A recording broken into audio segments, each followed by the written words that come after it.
긴 사순절을 보내고 사순절의 마지막 한 주간, 그 첫날은 종려주일입니다. 오늘이 종려주일이죠. 종려주일 그러면 우리에게 생각나는 것들이 여러 가지가 있죠. 그 중에 가장 대표적인 것은 예수님이 십자가의 무게를 이미 느끼셨지만 예루살렘에 올라가십니다. 그 누구도 전혀 몰랐는데 예수님만 아셨습니다. 그래서 그 길이 실은 종려나무 가지를 꺾어서 막 환영하고 있지만 예수님의 마음에는 십자가가 무겁습니다. 아무도 예수님의 마음을 모르고 환영하는 종려주일이었습니다. 그래서 우리가 종려주일에는 예수님이 예루살렘에 오르시는 일을 생각하는 것이 당연하지만 사실은 그 중심에는 십자가를 생각해요. 또 예수님께서 십자가에 돌아가시기 전날 밤 마지막 유월절 말찬을 드십니다. 유대인들은 유월절이 되면 항상 유월절 만찬을 들게 됐는데 예수님도 그리하셨습니다. 제자들과 유월절 만찬을 드시기 위해서 만찬 준비해라 이렇게 해서 준비를 시켜 놓으셨어요. 그리고 그날 늘 드시던 그 만찬을 조금은 다르게 드셔서 주님의 잔이라고 하는 표현의 말도 생기게 되는 겁니다. 최후의 만찬 그림을 한번 보겠습니다. 저 최후의 만찬은 정말 다양한 작품들이 있습니다. 여러분이 보는 최후의 만찬 그림 보시면 여기 그림 속에 딱 한가운데 예수님 앞에 왠지 잔 하나가 딱 놓여져 있지 않습니까? 이 잔은 단순한 유월절 만찬에 마셨던 포도주 잔이긴 했었지만 다른 유월절 때 만찬과는 전혀 다른 주님의 피를 상징하는 잔이 됩니다. 그냥 제자들하고 함께 먹던 습관적인 유월절 만찬을 먹다가 전혀 다른 의미의 만찬 잔이 되게 된다고 하는 것입니다. 유월절 만찬. 아마 유대인들은 저런 일들을 우리가 명절 지낼 때 꼭 먹어야 될 음식 먹는 것처럼 그렇게 먹고 기억하고 그랬던 거예요. 근데 주님이 저 유월절 만찬을 전혀 다른 성만찬으로 바꿔주신 그 위대한 사건이 된 거죠. 오늘 우리는 자연스럽게 유월절에 대한 생각을 좀 해봐야 됩니다. 유월절은 유대 원력에 따르면 정월 14일부터 21일까지 치러지는 이스라엘의 명절을 얘기합니다. 그게 유월절입니다. 오늘날 우리의 달력에 의하면 3, 4월경에 일주일 정도 되는데 이게 유월절에 이스라엘 전통에 어떤 의미가 있습니다. 유월절. 근데 유월절을 왜 지키기 시작했는지 우리는 그걸 알아야 되잖아요. 이스라엘의 위대한 최고의 명절 중에 하나인데 이 명절을 왜 지켰는지 유월절 명절은 지금 우리 시간으로 놓고 봐도 한 3,400년 전 예수님이 오신 지가 2000년 전이라고 생각하면 예수님 오시기 전 한 1400년 전, 약 1500년 전쯤에 애굽에서 종살이하던 이스라엘 백성들을 하나님께서 불쌍히 여기셨어요. 그냥 너무너무 고생하고 애굽에서 이스라엘 백성들이 더 이상 못 살겠다고 아우성치고 막 그러니까 하나님이 그 백성들을 긍휼히 여기셔서 모세를 통해서 그 백성들을 구원해냈어요. 그게 그 이스라엘의 출애굽 사건과 더불어서 유월절의 의미가 연결되잖아요. 하나님께서는 이스라엘 백성을 구원내시기로 작정하셨어요. 그런데 모세를 보냈더니 하나님의 명령을 갖고 모세가 갔는데 모세가 얘기를 하면 바로가 말을 안 들어. 당시 바로는요, 파라오잖아요. 애굽의 파라오는 신이었어요. 당시 제국의 황제들은 자기들이 신이라고 생각했어요. 자기 딴의 신인데, 아니 저 모세라고 하는 친구가 물론 여러 상황이 있겠지만 와서 막 하나님의 명령이라고 자꾸 막 이렇게 우리 백성들 놔주라고 해방시키라고 얘기하니 들어 먹을 리가 없잖아요. 안 들었어요. 이게 무슨 소리야? 그래서 막 거부했어요. 그러자 하나님께서 10가지 재앙을 내렸어요. 우리가 그 출애굽기에서 그 상황을 잘 알잖아요. 그런데 그 마지막 재앙이 바로 애굽 사람들의 장자를 죽이는 일이었어요. 또 뭐 얘기해도 잘 안 듣고 그러니까 또 들으려나 했더니 또 거부하고 막 이렇게 되잖아요.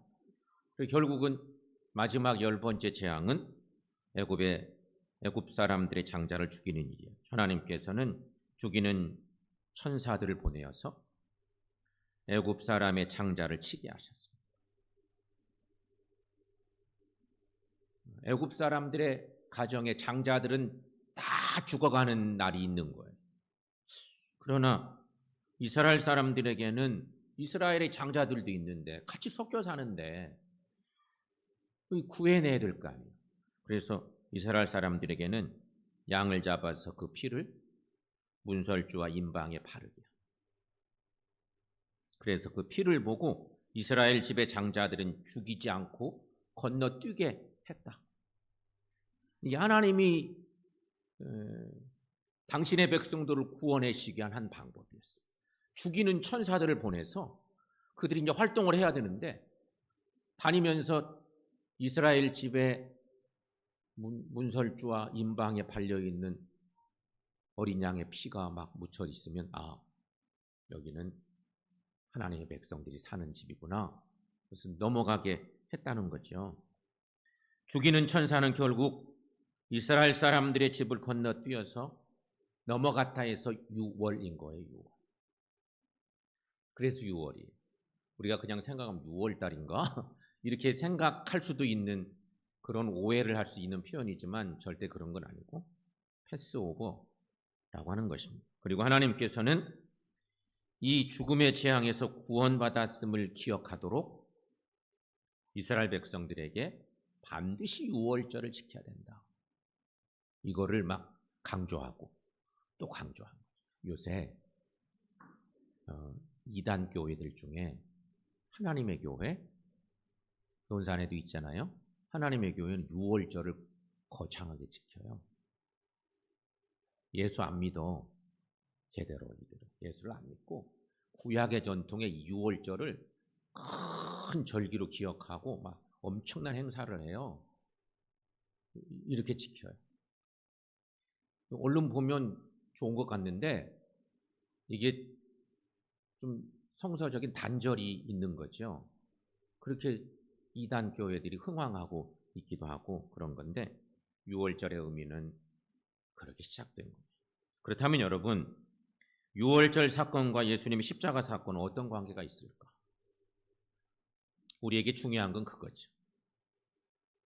6월절은 예수님께서 죄인들을 위해서 십자가에서 피 흘려 죽으신 사건을 미리 보여주신 것입니다. 이게 예표적 사건이라고 흔히 얘기하는데 성경의 많은 얘기들이, 구약의 얘기들은 신약의 눈으로 보면 예표적 사건들이 수도 없이 많아요. 그렇게 연결되는 거죠. 그러니까 6월절은 예수님의 십자가 구원 사건의 그림자 같은 거예요. 그런데 요새 이단 교회는 아까 얘기한 것처럼 6월절을 막 지켜. 그 예수님의 십자가 사건과 전혀 관계가 없어. 구약에 있으니까 얼마나 중요해요. 하나님의 구원 사건의 최고봉인데 구약 성경의 얘기로 보면 그래서 그 유월절을 막 지키고 그런 거죠.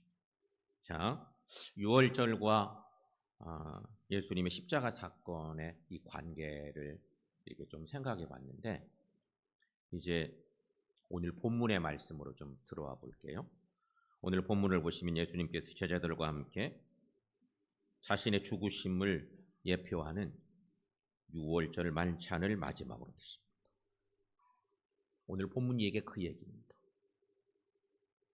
유월절이 돌아오니까 예수님이 당신의 제자들 이끌고 갈릴리 지역의 사역을 마치고 예루살렘에 올라가시는 거예요. 사람들은 막 환영하고 막 있는데 예수님 마음 중심에는 내가 이번에 올라가면 다시는 갈릴리로 갈 수가 없지. 주님은 아셨어요. 십자가의 무게를 아셨던 아무도 예수님의 마음을 헤아리는 사람이 없어요. 잘못된 기대로 예수님을 막 환영을 하긴 하는데 예수님의 십자가의 그 무게를 그 누구도 몰라. 제자들도 아무도 몰라. 근데 주님이 그 길을 올라가신 거죠. 자, 거기서 오늘 그 유월절 만찬의 마지막 자리에서 예수님께서 마태복음 26장 28절의 말씀, 그 말씀을 주시는 거죠. 자, 거기 한번 읽어보겠습니다. 이것은 죄사함을 얻게 하려고 많은 사람을 위하여 흘리는 바 나의 피 곧 언약의 피니라. 아멘. 예수님이 왜 오셨는지 이것을 정확하게 보여주는 그런 말씀입니다. 그런데 이 사건을, 이 복음서의 이 사건을 바울은 이 언약의 피를 새 언약의 피라고 표현하면서 우리에게 또 알려주는 내용이 있습니다.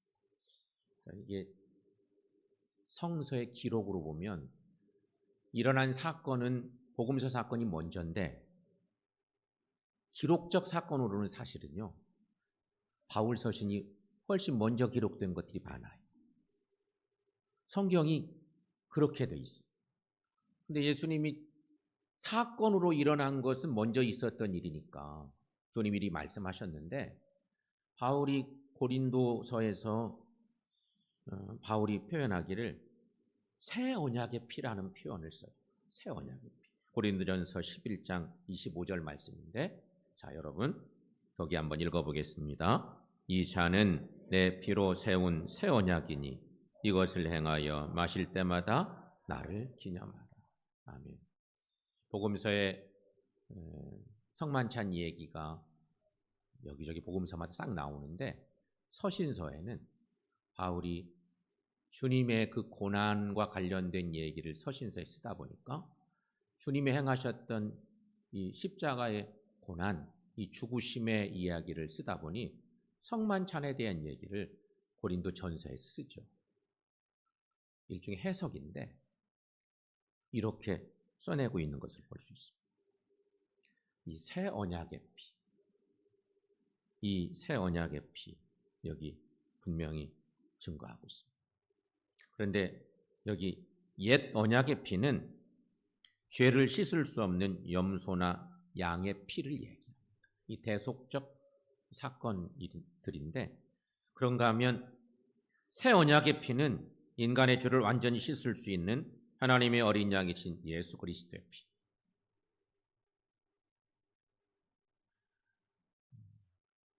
옛 언약이 있고 새 언약이 있고 언약의 피니라. 이렇게 주님이 건네주셨어요. 근데 바울은 그것을 새 언약의 피라 이렇게 표현하고 있는 거죠. 특히 예수님께서는 제자들과 함께 드신 이 만찬이 율법에 의한 최후의 만찬이라는 사실을 알려주시려고 그 유명한 마태복음 26장 29절 오늘 본문 말씀 내가 포도나무에서 난 것을 이제부터 아버지의 나라에서 새 것으로 너희와 함께 마시는 날까지 마시지 아니하리라. 우리가 이 성경을 읽다 보면 여러분은 그렇지 않나요? 읽다 보면 갑자기 이 본문에서 왜 이 말씀을 하셨지? 우리 상식선에서 볼 때는 뭔가 문구가 안 맞는 것처럼, 뭔가 앞뒤가 안 맞는 것처럼 느껴지는 말씀인데 그냥 읽고 지나가죠. 그런 말씀 중에 대표적인 말씀이기도 해요. 그런데 여러분, 이렇게 하신 이유는 결국 이 만찬이 율법에 의한 최후의 만찬이라는 사실을 알려주시기 위한 방법이에요. 그러므로 예수님께서 제자들과 같이 드신 유월절 만찬은 결국 최후의 만찬이 되는 거예요. 그래서 작품명 최후의 만찬 이렇게 되잖아요. 여러분, 예수님 당시의 율법적 유월절은 오늘날의 고난주간과 부활절에 의해서 완전히 대체됩니다. 그러니까 우리에게 유월절 만찬은 이제 필요한 게 아니에요. 옛날에는 소중했는데 그것은 예수님의 십자가의 죽으심 앞에서 그냥 예표적 사건에 불과해요. 우리에게는 이제 고난주간과 그리고 부활절, 이것이 우리 신앙의 중심 속에 쑥 돌아와야 되고, 유월절은 옛날에 있었던 사건인데 하나님의 구원 사건의 위대함이지만 주님 오심으로 완성하신 그런 것인 거죠. 다만 예수님께 십자가에서 우리 죄를 용서하시기 위해 대신 흘리신 보혈의 피를 믿는 것이 우리에게 꼭 필요합니다. 보혈의 피를 믿는 것. 신앙생활 하면서 이게 소중한 것입니다. 그렇다면 여러분, 예수님의 초회의 만찬에서 나의 피 곧 언약의 피라고 하시며 주님의 잔을 제자들에게 주셨는데 그 잔이 무슨 의미가 있을까? 오늘 그것을 몇 가지만 살펴보겠습니다. 주님의 잔에 담긴 의미가 뭔가? 오늘 우리가 지난 주일에는 생명의 떡이신 예수님, 오늘은 주님의 잔, 그런 말씀 제목으로 우리가 말씀을 봤는데, 그리고 성찬을 받잖아요. 주님의 잔의 의미가 뭔가? 첫째는 예수님의 피는 죄 사함을 얻게 하는 피입니다 하는 것입니다. 이 피는 인간이 자기 죄 때문에 당연히 흘려야 할 피였습니다. 하지만 예수님께서 대신 흘리셨습니다. 그러므로 이 피를 마시기만 하면 어떤 죄인이라도 구원받습니다. 이 피를 마시는 것이 믿는 것입니다. 그런 것입니다. 이 피를 마신다. 이것이 주님을 믿는 중요한 행위인 거죠. 사랑하는 여러분, 예수님의 피는 죄 사함을 얻게 하는 피입니다. 두 번째, 예수님의 피, 그것은 많은 사람의 생명을 위하여 흘리는 피. 예수님은 특정인이 아닌 세상 모든 죄인들을 위해서 피를 흘리셨습니다. 그러므로 여러분, 죄인이면 누구나 마실 수 있습니다. 예수를 주로 고백하는 사람이라면 그 어떤 죄인이라도 상관없습니다. 유대인들만 아닙니다. 이방인들도 누구도 괜찮습니다. 사실은 하나님의 우리가 모두가 다 죄인인데 그 누구라도 어떤 죄인도 예수님 앞에 무릎 꿇는 사람들은 다 이 잔을 마실 수가 있습니다. 세 번째, 주님은 새 언약의 피를 흘려주셨다 하는 것입니다. 예수님께서 흘리신 피는 우리의 죄를 영원히 씻어내기에 필요하고도 충분한 조건을 갖고 있습니다. 그래서 새 언약의 피인 것입니다. 그러므로 여러분, 그리스도인들은 새 언약의 피를 마셔야 합니다. 다른 거 마시면 안 됩니다. 다른 진리 마시면 안 된다는 거죠. 이 마신다는 것은 믿는 것과 같은 거예요. 예수 믿고 구원받은 우리들은 새 언약의 피인 주님을 마시고 주님을 모시고 사셔야 한다는 것이죠. 사랑하는 여러분, 우리는 주님의 잔을 마심으로 영원한 생명을 얻습니다. 그러므로 오늘은 성찬식을 통하여 이 잔을 마시며 주님 다시 오실 때까지 기념하고 주님의 사랑을 전하시기를 바랍니다. 성도 여러분, 오늘도 우리 예수님께서 십자가에서 당하신 그 고난을 기념하고 하나님께 감사하고 주님께 영광 돌리며 살아가되 우리의 삶의 자리에서 늘 주님의 잔을 받는, 주님의 그 보혈의 피를 받는, 그리고 기꺼이 그 잔을 받아 마시고 믿음으로 사는 저 여러분들 모두가 되시기를 축원합니다.